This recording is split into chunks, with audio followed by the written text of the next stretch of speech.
A comprehensive history of the South African film industry. The story of South African cinema is as dramatic and complex as the country itself, a journey shaped by colonization, apartheid, resistance, and ultimately, rebirth. From its earliest days as a tool of imperial propaganda to its current status as a bold and diverse voice in global filmmaking, South African cinema has evolved in tandem with the nation's struggle and triumphs.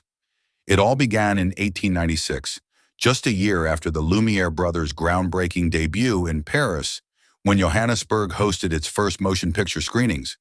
These imported films quickly inspired local creators, and by 1898, the Great Kimberley Diamond Robbery, a reenactment of a real-life crime, became South Africa's first locally produced narrative film. The Anglo-Boer War, 1899 to 1902, brought a surge of British war documentaries, with pioneers like Joseph Rosenthal capturing the conflict through a colonial lens. This established a legacy of cinema as a tool for political messaging, one that would persist well into the apartheid era. As the Union of South Africa formed in 1910, the film industry began carving out a distinctly local identity. Government-funded productions like De Voortrekkers, 1916, an epic celebrating Afrikaner nationalism, used cinema to shape historical memory and white identity. During the 1920s and 1930s, African film productions, AFP, emerged as a dominant force, churning out melodramas and action films for white audiences. In 1931, Sari Marais became the first South African sound film, further entrenching Afrikaans language cinema. Yet this early cinema was marked by deep segregation. Black South Africans were largely excluded from both production and representation, except as caricatures in films made for white consumption. Despite these limitations, community-based cinema circuits in townships grew, screening newsreels and imported films to black audiences. The political tide shifted dramatically in 1948 when the National Party came to power, instituting apartheid. The regime weaponized cinema. The National Film Board, established in 1949, and the draconian Publications Control Board worked to disseminate pro-apartheid propaganda and silence dissent. Government-subsidized schemes like the B Scheme offered limited support for black-focused films, but these productions often reinforced stereotypes and were tightly controlled. Amid this, a quieter revolution brewed. Independent and underground filmmakers began crafting bold works of resistance.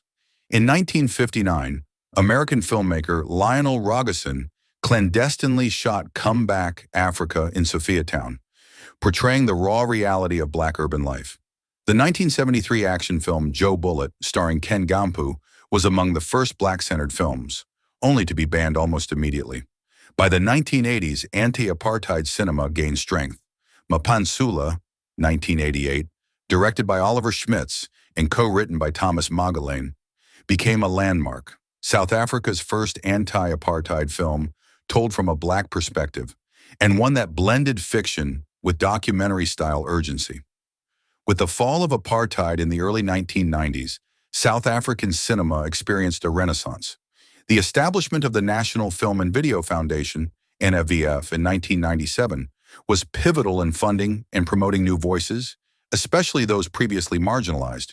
Films like Cry, The Beloved Country, 1995, and Ramadan Suleiman's Fools, 1997, explored themes of reconciliation and trauma with new depth and freedom. In the 2000s, South African cinema gained unprecedented international acclaim.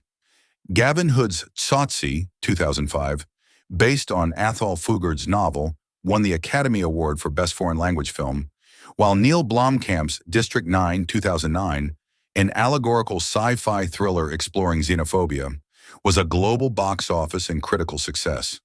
These films proved that South African stories could resonate far beyond its borders. In recent years, the industry has diversified and modernized.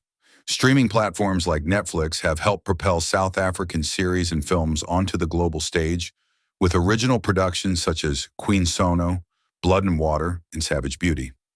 Filmmakers like Jamil XT Kubeka, Sew the Winter to My Skin, Knuckle City, and Jenna Bass, Flatland High Fantasy, are redefining African storytelling through innovative, genre-bending narratives. Afrikaans cinema is also seeing a resurgence with critically acclaimed titles like Turbos, 2020, which blend lush visuals with poignant social commentary. However, challenges remain. Funding is limited, infrastructure is uneven, and the local industry often competes with Hollywood blockbusters for audience attention. Representation across race, gender, and language remains a work in progress.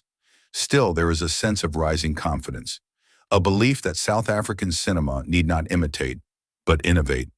Join us next time as we look into the Kenya cinema history. Don't forget to like and subscribe.